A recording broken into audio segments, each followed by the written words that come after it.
Bonsoir, bonsoir bien-aimés. Nous rendons grâce à Dieu pour ces jours, 9 février. Nous allons lire la parole de Dieu. Merci Seigneur pour ce temps que tu nous accordes. Merci Père très saint pour ta parole qui est sainte, pour ta parole qui est libératrice, pour ta parole consolatrice, pour ta parole éternelle qui nous édifie, édifiante.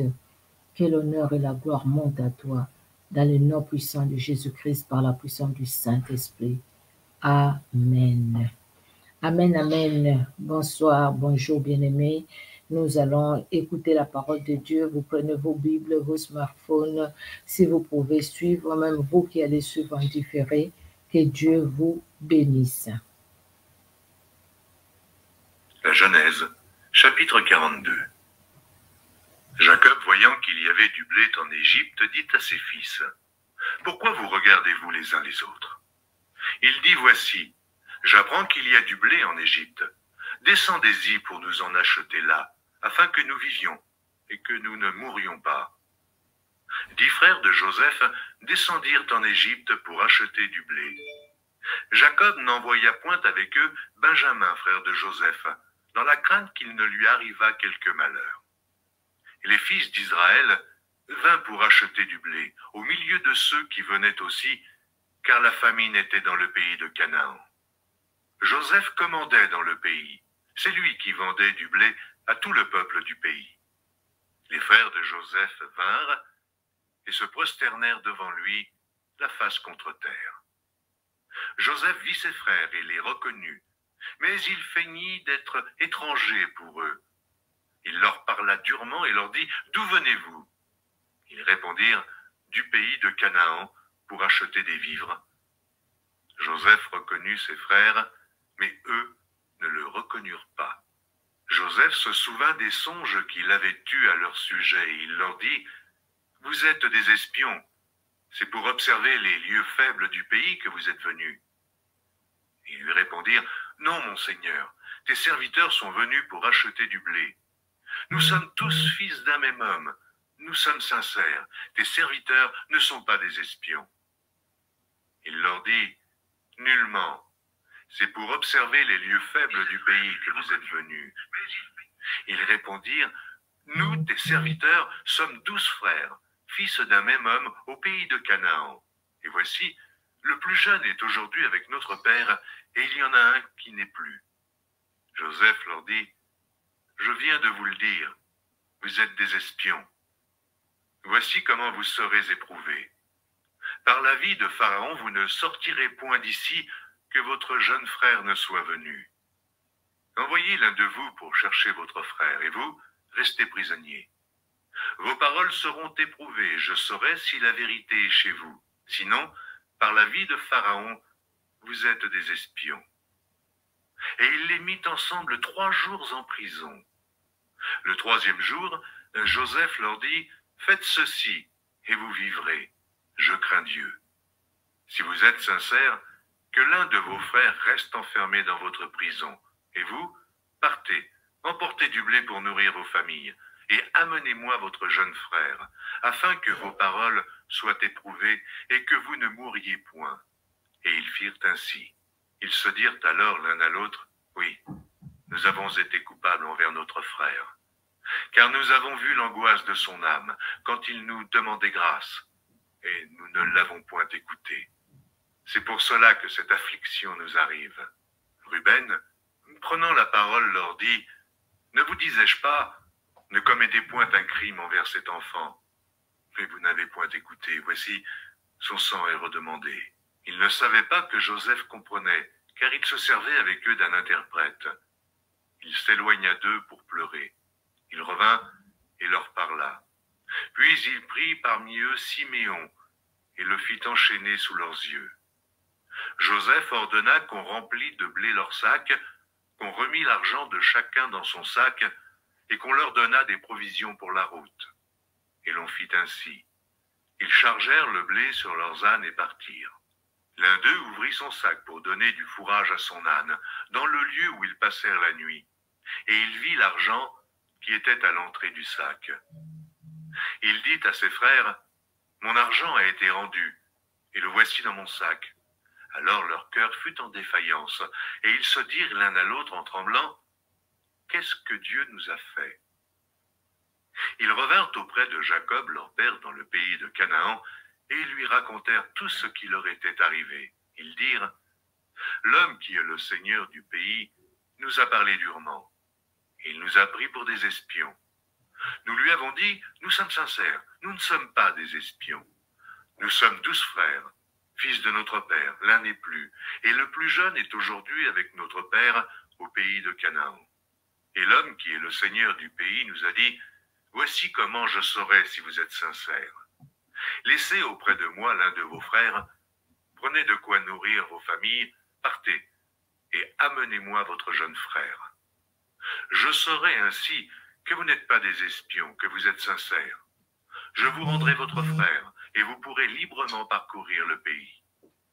Lorsqu'ils vidèrent leur sac, voici, le paquet d'argent de chacun était dans son sac. Ils virent, eux et leur père, leur paquet d'argent, et ils eurent peur. Jacob, leur père, leur dit, « Vous me privez de mes enfants. Joseph n'est plus, Siméon n'est plus, et vous prendriez Benjamin. C'est sur moi que tout cela retombe. » Ruben dit à son père, « Tu feras mourir mes 2 fils, si je ne te ramène pas Benjamin. Remets-le entre mes mains, et je te le ramènerai. » Jacob dit, « Mon fils ne descendra point avec vous, car son frère est mort, et il reste seul. S'il lui arrivait un malheur dans le voyage que vous allez faire, vous feriez descendre mes cheveux blancs avec douleur dans le séjour des morts. » Le livre de Job, chapitre 8. Bildad de Chouac prit la parole et dit, « Jusque à quand veux-tu discourir de la sorte, et les paroles de ta bouche seront-elles un vent impétueux? Dieu renverserait-il le droit? Le Tout-Puissant renverserait-il la justice? Si tes fils ont péché contre lui, il les a livrés à leur péché. Mais toi, si tu as recours à Dieu, si tu implores le Tout-Puissant, si tu es juste et droit, certainement alors il veillera sur toi et rendra le bonheur à ton innocente demeure. Ton ancienne prospérité semblera peu de chose, celle qui t'est réservée sera bien plus grande. Interroge ceux des générations passées, sois attentif à l'expérience de leur père, car nous sommes d'hier et nous ne savons rien, nos jours sur la terre ne sont qu'une ombre. Ils t'instruiront, ils te parleront, ils tireront de leur cœur ces sentences. Le jonc croît-il sans marais? Le roseau croît-il sans humidité? Encore vert et sans qu'on le coupe, il sèche plus vite que toutes les herbes. Ainsi arrive-t-il à tous ceux qui oublient Dieu, et l'espérance de l'impie périra. Son assurance est brisée, son soutien est une toile d'araignée. Il s'appuie sur sa maison, et elle n'est pas ferme. Il s'y cramponne, et elle ne résiste pas. Dans toute sa vigueur, en plein soleil, il étend ses rameaux sur son jardin, il entrelace ses racines parmi les pierres. Il pénètre jusque dans les murailles. L'arrache-t-on du lieu qu'il occupe, ce lieu le renie. Je ne t'ai point connu. Tels sont les délices que ses voies lui procurent, puis sur le même sol d'autres s'élèvent après lui. Non, Dieu ne rejette point l'homme intègre, et il ne protège point les méchants. Il remplira ta bouche de cris de joie et tes lèvres de chants d'allégresse. Tes ennemis seront couverts de honte, la tente des méchants disparaîtra. Marc, chapitre 12. Jésus se mit ensuite à leur parler en parabole. Un homme planta une vigne. Il l'entoura d'une haie, creusa un pressoir et bâtit une tour. Puis il la ferma à des vignerons et quitta le pays. Au temps de la récolte, il envoya un serviteur vers les vignerons pour recevoir d'eux une part du produit de la vigne. S'étant saisis de lui, ils le battirent et le renvoyèrent à vide. Il envoya de nouveau vers eux un autre serviteur. Ils le frappèrent à la tête et l'outragèrent. Il en envoya un troisième qu'ils tuèrent, puis plusieurs autres qu'ils battirent ou tuèrent. Il avait encore un fils bien-aimé. Il l'envoya vers eux, le dernier, en disant « Ils auront du respect pour mon fils ». Mais ces vignerons dirent entre eux, « Voici l'héritier, venez, tuons-le, et l'héritage sera à nous. » Et ils se saisirent de lui, le tuèrent et le jetèrent hors de la vigne. Maintenant, que fera le maître de la vigne? Il viendra, fera périr les vignerons et il donnera la vigne à d'autres. N'avez-vous pas lu cette parole de l'Écriture? La pierre qu'ont rejetée ceux qui bâtissaient est devenue la principale de l'angle. C'est par la volonté du Seigneur qu'elle l'est devenue. Et c'est un prodige à nos yeux. Ils cherchaient à se saisir de lui, mais ils craignaient la foule. Ils avaient compris que c'était pour eux que Jésus avait dit cette parabole, et ils le quittèrent et s'en allèrent. Ils envoyèrent auprès de Jésus quelques-uns des pharisiens et des hérodiens, afin de le surprendre par ses propres paroles. Et ils vinrent lui dire, « Maître, nous savons que tu es vrai, et que tu ne t'inquiètes de personne, car tu ne regardes pas l'apparence des hommes, et tu enseignes la voie de Dieu selon la vérité. Est-il permis ou non de payer le tribut à César? Devons-nous payer ou ne pas payer? » Jésus, connaissant leur hypocrisie, leur répondit, « Pourquoi me tentez-vous? Apportez-moi un denier afin que je le voie. » Ils en apportèrent un, et Jésus leur demanda de qui sont cette effigie et cette inscription. « De César, lui répondirent-ils. Alors il leur dit, « Rendez à César ce qui est à César, et à Dieu ce qui est à Dieu. » Et ils furent à son égard dans l'étonnement. Les Sadducéens, qui disent qu'il n'y a point de résurrection, vinrent auprès de Jésus et lui firent cette question, « Maître, voici ce que Moïse nous a prescrit. Si le frère de quelqu'un meurt et laisse une femme sans avoir d'enfant, son frère épousera sa veuve et suscitera une postérité à son frère. Or, il y avait 7 frères.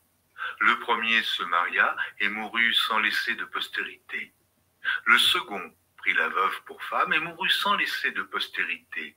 Et il en fut de même du troisième, et aucun des 7 ne laissa de postérité. Après eux tous, la femme mourut aussi. À la résurrection, duquel d'entre eux sera-t-elle la femme? Car les 7 l'ont eue pour femme. Jésus leur répondit, « N'êtes-vous pas dans l'erreur parce que vous ne comprenez ni les Écritures, ni la puissance de Dieu? Car, à la résurrection des morts, les hommes ne prendront point de femmes, ni les femmes de mari, mais ils seront comme les anges dans les cieux. Pour ce qui est de la résurrection des morts, n'avez-vous pas lu dans le livre de Moïse ce que Dieu lui dit à propos du buisson? Je suis le Dieu d'Abraham, le Dieu d'Isaac et le Dieu de Jacob.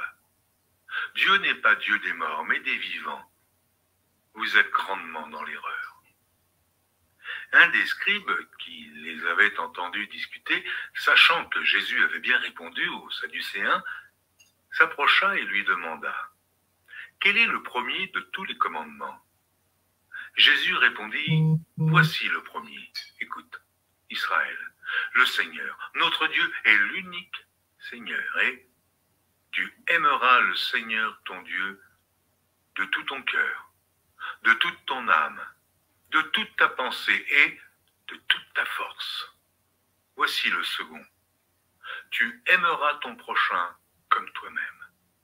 Il n'y a pas d'autre commandement plus grand que cela. » Le scribe lui dit, « Bien, maître, tu as dit avec vérité que Dieu est unique et qu'il n'y en a point d'autre que lui, et que l'aimer de tout son cœur, de toute sa pensée, de toute son âme et de toute sa force et aimer son prochain comme soi-même, c'est plus que tous les holocaustes et tous les sacrifices. » Jésus, voyant qu'il avait répondu avec intelligence, lui dit, « Tu n'es pas loin du royaume de Dieu. » Et personne n'osa pu lui proposer de questions. Jésus, continuant à enseigner dans le temple, dit, « Comment les scribes disent-ils que le Christ est fils de David? David lui-même, animé par l'Esprit Saint, a dit, « Le Seigneur a dit à mon Seigneur, assieds-toi à ma droite, jusqu'à ce que je fasse de tes ennemis ton marchepied. David lui-même l'appelle Seigneur. Comment donc est-il son fils? Et une grande foule l'écoutait avec plaisir. Il leur disait dans son enseignement, gardez-vous des scribes, qui aiment à se promener en robe longue et à être salués dans les places publiques, qui recherchent les premiers sièges dans les synagogues et les premières places dans les festins, qui dévorent les maisons des veuves et qui font pour l'apparence de longues prières. Ils seront jugés plus sévèrement. Jésus, s'étant assis vis-à-vis du tronc, regardait comment la foule y mettait de l'argent. Plusieurs riches mettaient beaucoup. Il vint aussi une pauvre veuve. Elle y mit 2 petites pièces, faisant un quart de sou. Alors Jésus, ayant appelé ses disciples, leur dit, « Je vous le dis en vérité, cette pauvre veuve a donné plus qu'aucun de ceux qui ont mis dans le tronc, car tous ont mis de leur superflu. Mais elle a mis de son nécessaire, tout ce qu'elle possédait, tout ce qu'elle avait pour vivre. » Psaume 31, 19 à 24. Nous lisons au nom de Jésus-Christ. Qu'elles deviennent muettes, les lèvres menteuses, qui parlent avec audace contre les justes, avec arrogance et dédain. Oh, combien est grande ta bonté, que tu tiens en réserve pour ceux qui te craignent, que tu témoignes à ceux qui cherchent en toi les refuges, à la vue du Fils de l'homme. Tu les protèges sous l'abri de ta face contre ceux qui les persécutent. Tu les protèges dans ta tente contre les langues qui les attaquent. Béni soit l'Éternel, car il a signalé sa grâce envers moi, comme si j'avais été dans une ville forte. Je disais dans ma précipitation, je suis chassé loin de ton regard, mais tu as entendu la voix de mes supplications quand je criais vers toi. Aimez l'Éternel, vous qui avez de la piété. L'Éternel garde le fidèle et il punit sévèrement les orgueilleux. Fortifiez-vous et que votre cœur s'affermisse, vous tous qui espérez en l'Éternel. Fortifiez-vous et que votre cœur s'affermisse, vous tous qui espérez en l'Éternel. Les derniers passages, c'est dans Proverbe 8, des 14 à 26. Nous lisons au nom de Jésus-Christ de Nazareth. Les conseils et les succès m'appartiennent. Je suis l'intelligence. La force est à moi. Par moi, le roi règne et les princes ordonnent ce qui est juste. Par moi gouverne le chef, les grands, tous les juges de la terre. J'aime ceux qui m'aiment et ceux qui me cherchent me trouvent. Avec moi sont la richesse et la gloire, les biens durables et la justice. Mon fruit est meilleur que l'or pur, et mon produit est préférable à l'argent. Je marche dans le chemin de la justice, au milieu des sentiers de la droiture, pour donner des biens à ceux qui m'aiment et pour remplir leurs trésors. L'Éternel m'a créé, la première de ses œuvres, ayant ses œuvres les plus anciennes. J'ai été établi depuis l'éternité, dès les commencements, avant l'origine de la terre. Je fus enfanté quand il n'y avait point d'abîme, point de source chargée d'eau. Merci Seigneur pour ta parole. Merci éternel Dieu de gloire pour nos cœurs qui reçoivent cette parole. Seigneur, que cette parole tombe sur la bonne terre, que nos cœurs, Seigneur, puissent être un terrain fertile pour ta parole, que ta parole produise des fruits, que ta parole, Seigneur Dieu de gloire, t'honore dans nos cœurs, que ta parole à nous, éternel, nous fasse croître, nous fasse grandir, Seigneur, dans ta présence, nous fasse grandir spirituellement. Laisse que l'honneur et la gloire montent à toi, éternel Dieu de gloire. Merci et merci encore pour ta fidélité dans les noms puissants de Jésus et la force que tu nous donnes jour après jour éternel pour lire ta parole, pour écouter ta parole, pour méditer ta parole. À toi l'honneur, à toi la gloire, toi en qui il n'y a aucun nombre de variations. Au nom de Jésus-Christ. Amen. Amen, amen. Que Dieu vous bénisse, bien-aimés. Soyez richement bénis. On se donne rendez-vous demain pour une autre lecture de la parole de Dieu. Soyez bénis.